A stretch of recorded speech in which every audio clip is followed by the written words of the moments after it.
She never expected the call to change her life. He never expected the woman who signed billion-dollar deals to become the reason his daughter smiled again. But 30 days after the CEO called a struggling single father with a desperate request, the entire board of directors stood frozen as the most powerful woman in the company dropped to one knee, and asked the man everyone overlooked to spend the rest of his life with her.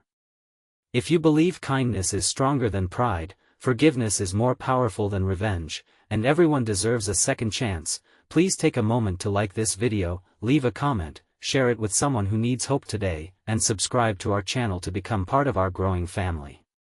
Graham Mercer had spent 6 years raising his 8-year-old daughter, Hazel, alone. Every morning before sunrise, he packed her lunch, braided her messy blonde hair after watching countless online tutorials, helped her finish homework, and somehow still managed to arrive at his maintenance job before the office lights came on. His life was a constant race against time, but he never complained. Every sacrifice was worth seeing Hazel smile. Their apartment was tiny, their furniture mismatched, and every dollar was carefully planned, but it was filled with warmth that money could never buy. Across the city, Vivian Clark controlled one of the country's fastest-growing technology companies. Newspapers called her brilliant. Investors called her fearless. Employees often called her intimidating.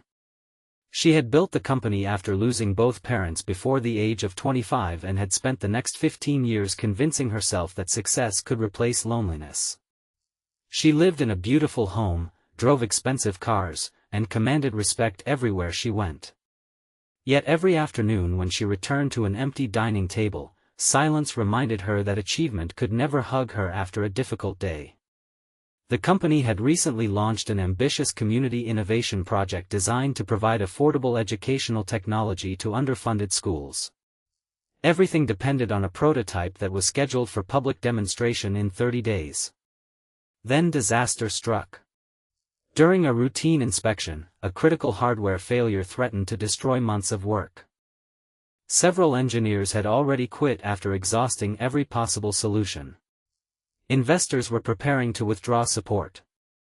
The board demanded immediate answers. One afternoon, while reviewing old employee records looking for anyone with unusual technical experience, Vivian noticed something curious about Graham. Before becoming a maintenance technician, he had worked for a respected engineering company. His supervisors described him as exceptionally creative but unusually humble. One note simply read, "Always fixes what others believe cannot be repaired." Most executives ignored maintenance workers. Vivian decided not to. She personally invited Graham into a conference room the following morning.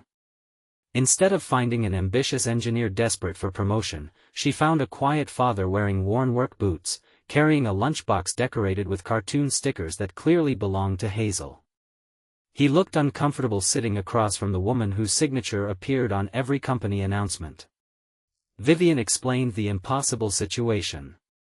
Graham listened carefully without interrupting. He didn't make grand promises or boast about his abilities. He simply asked thoughtful questions, requested access to the damaged prototype, and quietly began studying every broken component. Over the following days, something unexpected happened.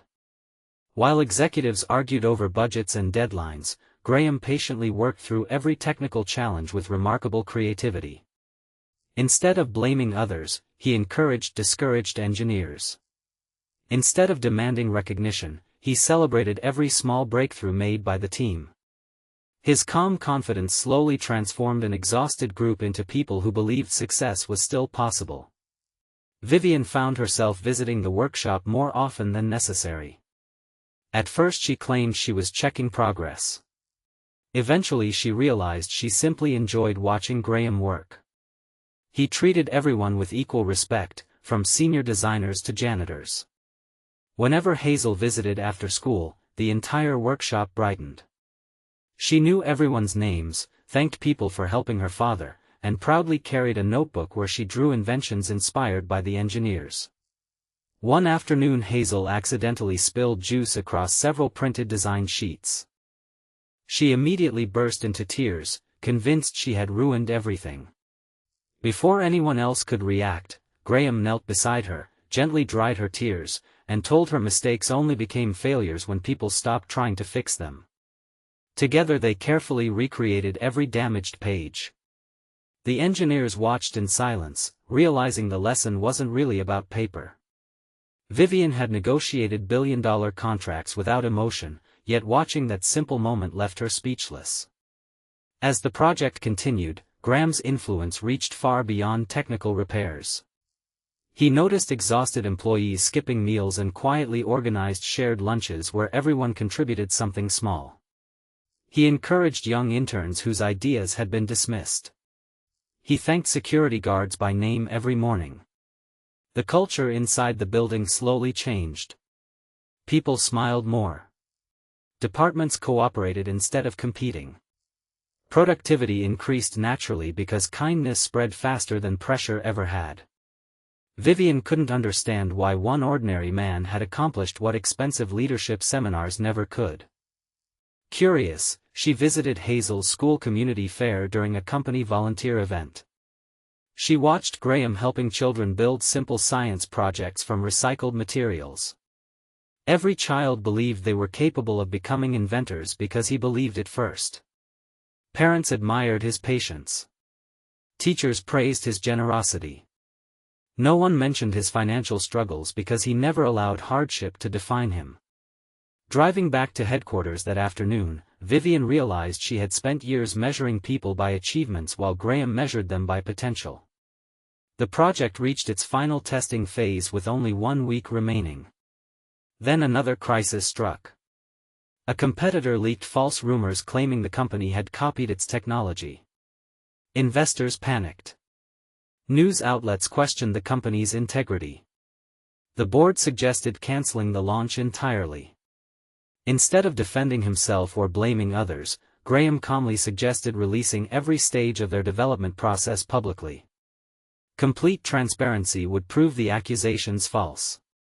It was a risky decision because it exposed years of research, but honesty left no room for doubt. Vivian trusted him. The documents were released. Independent experts quickly confirmed the company's originality. Public opinion changed almost overnight. Instead of damaging the company's reputation, the transparency earned enormous respect from customers and investors alike. On launch day, schools from across the country demonstrated the educational technology. Children who had never touched advanced learning equipment before were solving science challenges with excitement. Teachers cried. Parents applauded. Investors stood for a long ovation. The board congratulated Vivian for saving the company. She quietly shook her head. Everyone had praised her leadership, but she knew the truth. A maintenance worker with a generous heart had reminded an entire corporation what leadership actually looked like. As the celebration continued, Vivian requested one final company gathering outside the headquarters courtyard under the warm afternoon sun. Employees expected another corporate speech filled with financial numbers and future goals. Instead, Vivian spoke about loneliness hidden behind success, about fear disguised as confidence, and about the extraordinary courage required to remain kind in a world that often rewarded selfishness. She admitted that 30 days earlier she believed companies were built by strategy alone. Graham had taught her they were built by people who cared about one another. She then walked across the courtyard carrying a small velvet box. The crowd fell completely silent. Hazel looked up at her father with wide eyes. Vivian stopped in front of Graham, smiled through tears she no longer tried to hide, slowly lowered herself onto one knee, and opened the box containing a simple ring. The billionaire CEO who could command thousands of employees chose humility over pride. Graham stood frozen, overwhelmed not by the ring but by everything it represented. Vivian wasn't asking because he had saved her company. She was asking because he had saved something far more valuable inside her. He had shown her that love grows through ordinary acts of compassion, quiet sacrifices, patient forgiveness, and unwavering hope. Hazel wrapped her arms around both of them before Graham could even answer, laughing so hard that everyone nearby began laughing through their own tears. The courtyard erupted into applause that seemed to echo through the entire city. Executives, interns, cleaners, engineers, and receptionists celebrated together without titles or divisions. Months later, the company introduced family support programs inspired by Graham's ideas, scholarships honoring kindness rather than grades alone, and volunteer initiatives serving communities that had long been overlooked. Employees no longer described the workplace as merely successful. They described it as home. Hazel often told classmates that her father didn't become rich because he married a CEO. He became rich the day he realized kindness could change someone's entire future. Before we reach the end of this story, we'd love to hear from you. What do you think is the greatest quality in a life partner? Kindness, honesty, loyalty, forgiveness, or something else? Leave your answer in the comments because your words may encourage someone who truly needs hope today. As the years passed, Graham and Vivian never forgot where everything began. Their greatest memories were never the headlines, the awards, or the business victories. They treasured quiet afternoons helping children dream bigger, sharing simple family meals, and proving that true wealth isn't measured by bank accounts but by the lives we lived along the way. Their story reminded everyone who heard it that love doesn't always arrive through perfect timing or perfect people. Sometimes it begins with one unexpected call, grows through compassion, survives every challenge with trust, and blossoms into a future that neither heart could have imagined alone. If this story touched your heart, please like this video, leave a meaningful comment, share it with someone who needs hope today, and subscribe to our channel so you never miss another emotional journey.